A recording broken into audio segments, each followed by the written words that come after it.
Jeg prøver at kaste mig videre i arrangementet. Vi skal over i en lidt anden boldgade. Vi skal tale om datafetichisme, har jeg kaldt det. I virkeligheden så handler det i bund og grund om, at man forsøger at tracke data om sig selv og sin opførsel og sin krop. Grundlæggende i håbet om, at større viden kan føre til større kontrol, og større kontrol kan i en eller anden, nogle gange ret diffus sammenhæng, føre til et bedre liv. Det er jo en stærk personlig ting, og det er jeg. Men vi er nogen, der er fanget i den der nysgerrighed af dataindsamling og selvtracking, og så håber på, at vi har en undskyldning for at gøre det sådan i et lidt større perspektiv. Da jeg startede på Harddisken for længere tid siden, jeg har lyst til at tænke på, så var den her snak om cyborgs helt vildt meget op i tiden. Altså forestillingen om, at mennesker og maskinen skulle smelte sammen. Og det har altid fascineret mig voldsomt meget. Og jeg kan huske, at jeg brugte meget tid i starten på at følge en engelsk forsker, som lige nu kan jeg sgu ikke huske, hvad han hed. Han hed Chris et eller andet. Han fik i hvert fald indopereret en chip i armen, som kunne tale med en chip, som hans kone fik indopereret i armen. Og så var ideen, at de ligesom skulle kunne føle hinandens følelser ved at på lidt længere sigt i hvert fald måle på stofferne i blodet og nervereaktioner og sådan noget. Teknologien var meget primitivt, ligesom Stellaks øre i virkeligheden jo er ret primitivt. Men det var ideen i det, og kunne der overhovedet lade sig gøre at indoperere en chip, uden at kroppen afstøtte den og så videre. Dengang der talte man også meget om RFID-tags, bitte små radioprikker, som dem, der efterhånden er i mange kreditkort og ID-kort og sådan noget, så man sådan trådløst kan logge ind eller komme igennem døre og den slags. Der talte også meget om, at vi som performance på Harddisken skulle en af os få indopereret sådan en chip et eller andet sted i håndledet, og så gå og åbne låse med det og logge ind i DR-byen og sådan noget, bare ved at føre hånden henover. Af en eller anden grund, så er det heller aldrig rigtig blevet til noget. Måske fordi på det tidspunkt, da man lige begyndte at lave den slags chips, så var de kun godkendt til brug i kæledyr og i kreaturer og den slags. Så der var ikke, jeg tror aldrig, vi kom helt så langt. Jeg er ret sikker på, at der ikke var nogen læger, der ville lige kaste over og indoperere sådan en chip i mig. Quantified self er et andet godt ord for det her med self-tracking og indsamle data om sig selv. Det er dem, der har givet bevægelsen, hvis man kan kalde den det navn. Det er to amerikanere, en der hedder Gary Wolf og en der hedder Kevin Kelly, som er sådan nogle teknologitænkere, der holder til i Kalifornien, og nu efterhånden har spredt det her quantified self til at blive en verdensomspændende bevægelse, hvis man kan kalde det. I bund og grund handler det, som jeg sagde før, om at indsamle data om sig selv. Og det handler for rigtig mange mennesker i hverdagen om at tracke, hvad man spiser, eller hvor meget man motionerer, hvor meget man sover, hvor godt man sover, den slags ting. Og det kan man jo gøre fuldstændig lavpraktisk ved at sætte sig ned med et stykke papir og en blyant. Men for sådan nogen som mig, som er sådan lidt gadgetofile, så er det jo først rigtig sjovt, når teknologien begynder at være et værktøj, der kan hjælpe os til at holde bedre styr på alle de her ting. For mig personligt, så begyndte det med, at jeg ville forsøge at holde lidt bedre styr på, hvad jeg spiste. Og så begyndte jeg at undersøge, hvad der var for muligheder for det, og det blev hurtigt noget med at finde en hjemmeside, hvor det var nemt at logge ind, hvad har jeg spist, hvor meget vejer det, jeg skulle selvfølgelig også have en vægt, så jeg kunne veje det, hvor mange kalorier er der i det, og det findes der nogle databaser, der kan hjælpe og sådan noget. Og så udvikler det sig jo lige så stille og roligt. Så begynder man også at bruge apps på mobilen, der kan tracke, hvor hurtigt man cykler, hvor man cykler hen og lægge det på et kort og den slags ting. Og så er det også noget med, hvor meget man træner, hvor meget man løfter og den slags ting. Og så, når man har gjort det et stykke tid, så ryger det over i noget med, så skal man også lige tracke, hvor godt man sover, og man skal også tracke sit stressniveau måske, og det kan hurtigt udvikle sig det her.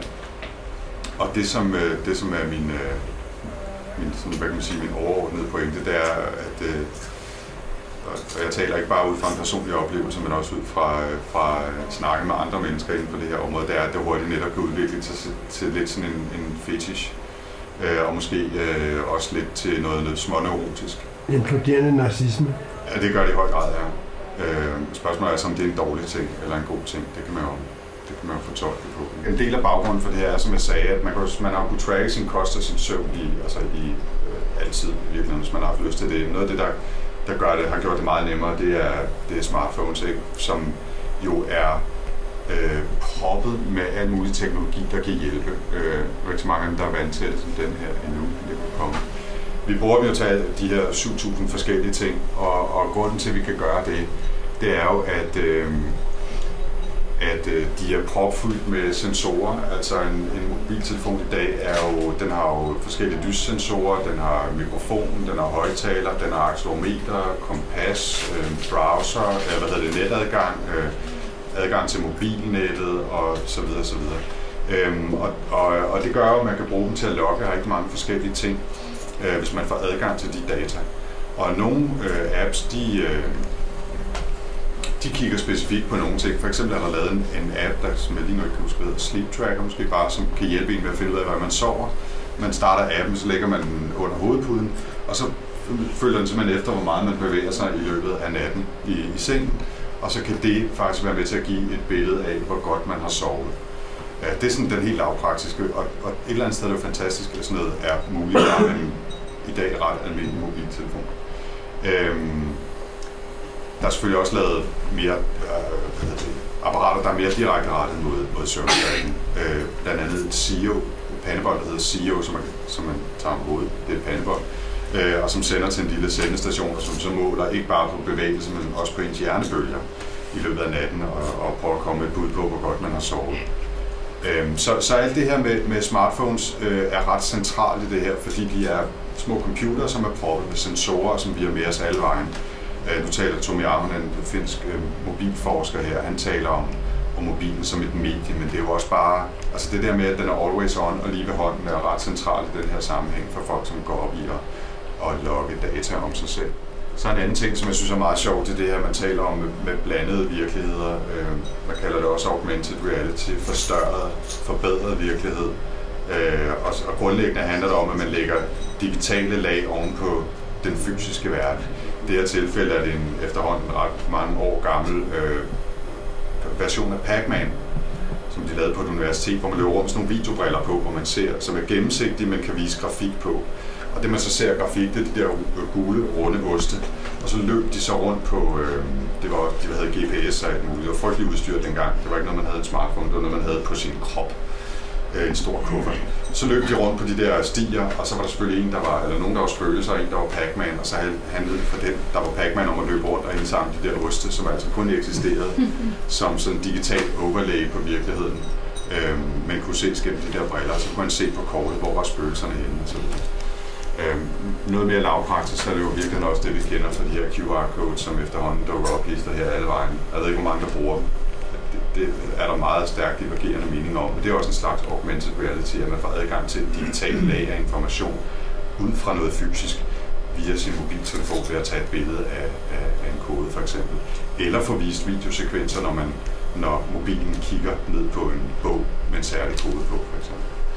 Det er også, og meget af det her med indsamlet data om sig selv og hvad man går og gør, det handler også om det her digitale eller datalag oven på virkeligheden, synes jeg.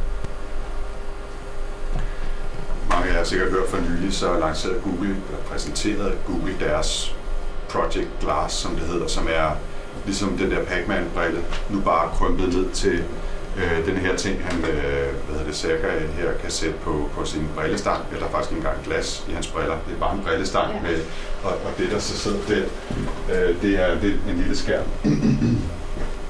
som han kan kigge op i, og så viser den ligesom de gule oste der, et digitalt lag af information. Og så er det jo stemmestyret, og der sidder et lille kamera deroppe, som kigger ud på virkeligheden. Og det er stadigvæk en produkt i sin vorden, men nu har de i hvert fald præsenteret det. Og det er ret spændende at se, hvad det kan blive til. Altså nu er det i hvert fald nede i en størrelse, hvor man kan komme til det. Spørgsmålet er, om det også kommer ned i pris, hvor man kan komme til det, og hvor stærkt det bliver tilgængeligt. Men hvis man leger med at tracke kost og motion, for eksempel, som noget af det mest basale, så er det jo oplagt, at sådan en der for eksempel kan vise en hele tiden i glasset, hvor hurtigt man bevæger sig, eller ens rute på kortet, og hvis der er kamera i, så kan den kigge ned på maden og komme måske med et bud på, hvor mange kalorier der er i den mad, man spiser.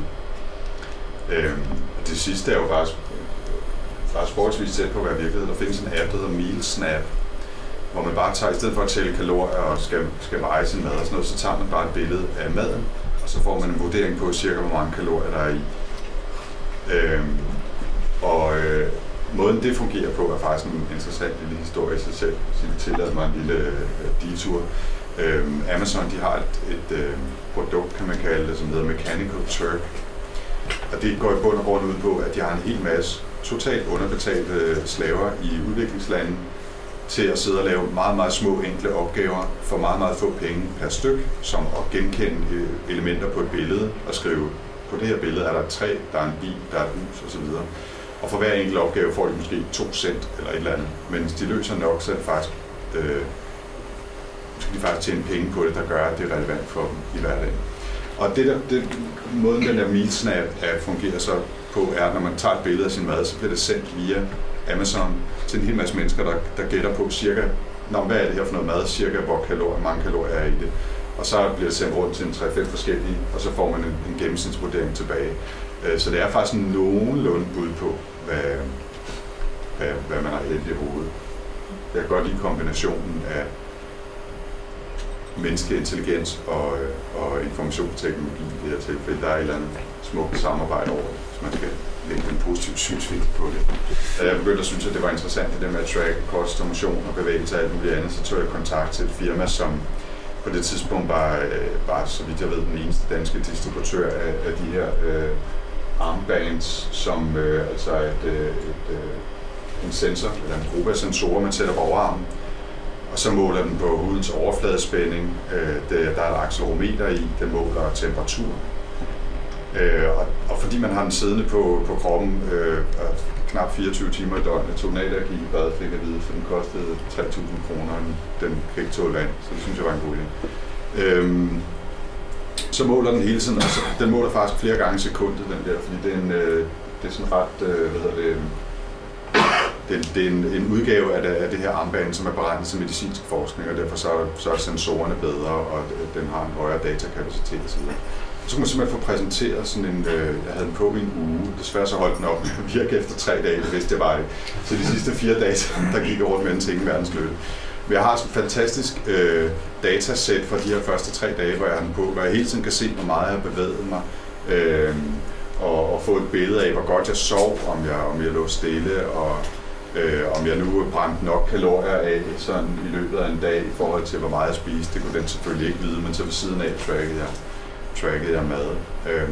Og de her nu, det er så efterhånden, det er sgu snart 3 år siden, og de er jo kommet i 27 forskellige versioner, mindre, bedre og billigere, og så hele tiden, det er jo så det smarte ved de nye, og der er de taler om mobiltelefonen, så man hele tiden kan kigge på mobiltelefonen og følge, hvor er man henne i den her dataindsamlingsstrøm.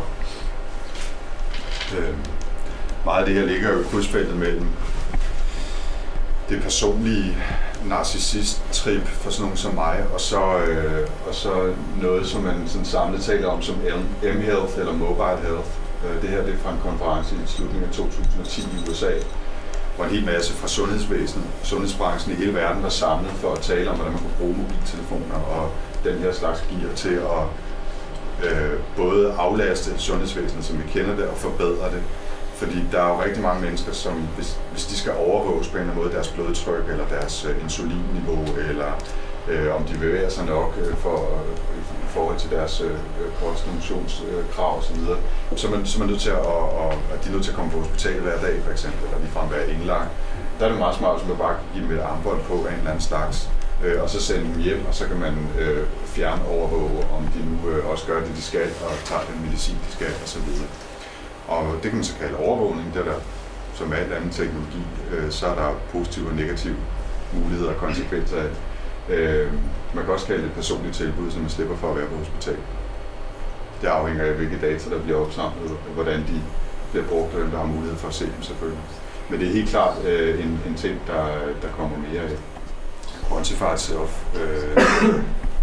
Jeg kan lige benytte den her chance til at reklamere for det. Vi er nogle stykker, som går op i det her, og har sidste halve år talt om, nu skulle vi også snart have etableret en ordentlig dansk gruppe for folk, der er interesseret i den her slags ting. Nu ser det ud som om, at den 14. juni holder Dansk Design Center et eftermiddagsworkshop om det her, og så efter det, der vil vi forsøge at samle folk i Danmarks Københavnsregionen, som er interesseret i det her med selvtracking og så videre til et arrangement i Dansk Design Center.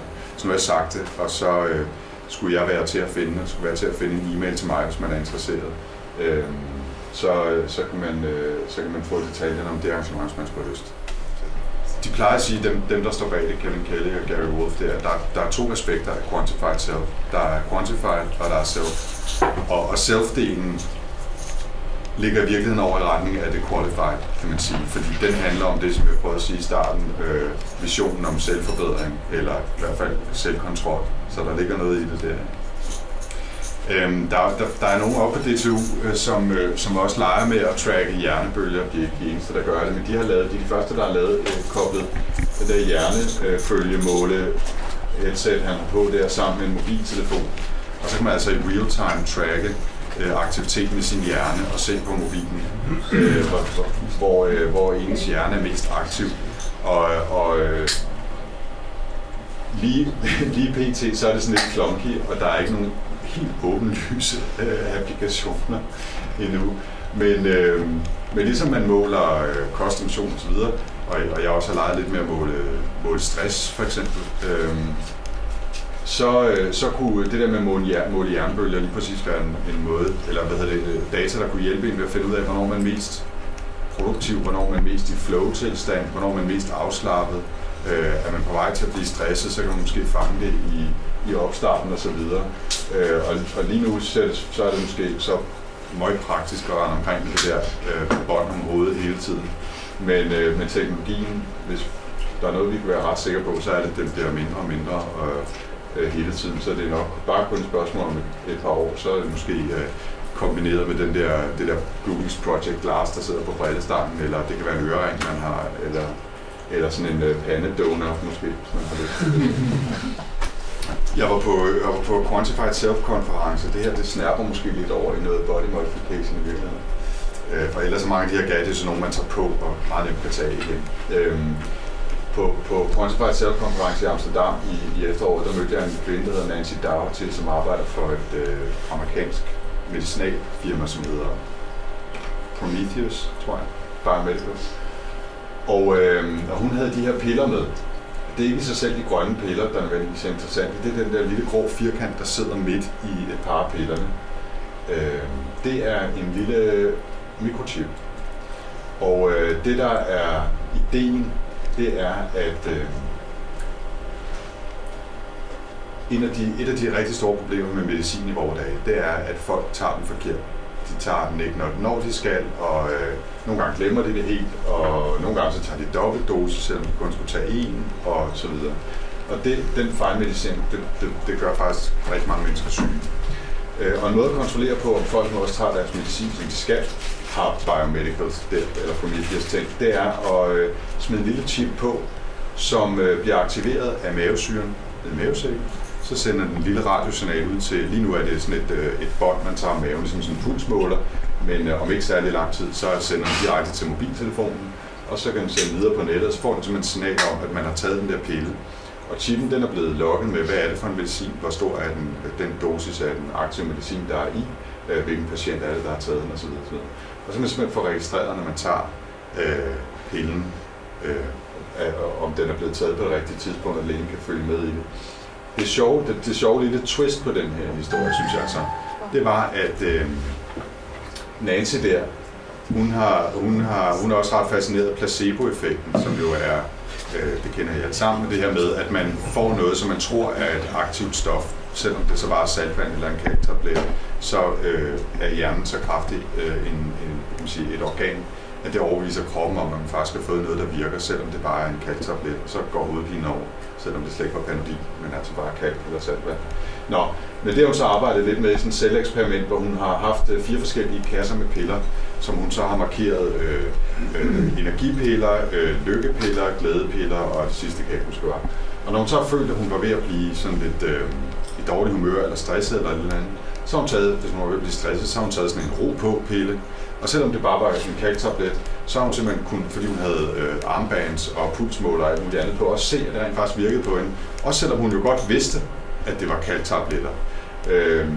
Og det synes jeg, det er sådan en meget sjov lille selveksperiment. Næsten sådan meta-agtigt. Som ja, det var et cool projekt, hun havde kørende der. Så meget sjovt aspekt af det. Der er en væsentlig del af det her gamification, som på dansk meget grimt kan oversættes til spilificering, som basalt set handler om, at man prøver at indbygge ret eksplicite spil, konkurrence og belønningselementer ind i det her med at indsamle og tracke data om sig selv.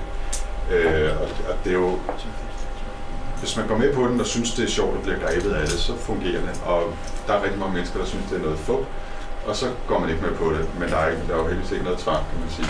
Den grundlæggende idé er, at i stedet for at man bare tracker, at nu har jeg spist 250 kalorier pasta og 500 kalorier oksekød, og jeg har tabt mig 500 gram siden i sidste uge, så får man point for de ting, man gør, og kan konkurrere om sine kolleger eller venner eller et eller andet. Og det kan så være en kraftig faktor i retning af at holde en gang. Jeg synes, jeg har fået rigtig meget ud af det. Jeg synes, det er sjovt. Jeg synes, det er en god hjælp for mig til at holde styr på. Jeg har jo rundet de 40, så man passer på, hvor man kommer til at veje og den slags. Det er en god hjælp for mig til at holde styr på det. Jeg synes, det er evigt morsomt at se, hvor jeg har været henne i verden med GPS-app på telefonen. Og lige for tiden så er jeg et fint netværk, hvor jeg deler billeder af alt, hvad jeg spiser med folk i hele verden. Og så hjælper vi hinanden med at vurdere, om det er sundt eller ej. Det er sådan en meget god social måde også at holde sig selv på den smalle dydens sti. Men bagsiden af den der medalje er også lidt, at man bliver sådan lidt småt dataneurotisk. Fetichismen har en neurose bagside. Og jeg oplever faktisk nu, at jeg har en vægt, som hver dag måler min vægt selvfølgelig, men også min fedtprocent, og lægger det på nettet, så jeg kan følge med det. Jeg har en fin graf over det. Hvis jeg så er ude at rejse, eller af en eller anden grund ikke får gjort det en morgen, så kan jeg mærke, at det påvirker simpelthen mit humør i en negativ retning, at jeg ikke har fået indsamlet de data den dag, og ved, at der kommer et hul i min dataindsamling. Det er noget af det værste, der kan ske. Hvis man glemmer at tage et billede af et måltid, så kan jeg gå rundt om mig selv i frustration i timevis. Ikke? Det er jo sørgeligt på så mange måder. Ikke desto mindre, så er det virkelighed for mig og rigtig mange andre mennesker, som oplever det samme. Og det kan også hurtigt, hvis man ikke føler, at man har et projekt eller et mål eller en deadline med indsamling af den her data, så kan det hurtigt blive formålsløst, kan man sige. Ikke? Eller så kan man også hurtigt køre sur i det. Jeg fik det gode råd af en, der hedder Tim Ferriss, som er sådan berømt og berygtet for at prøve en hel masse ting af på sig selv.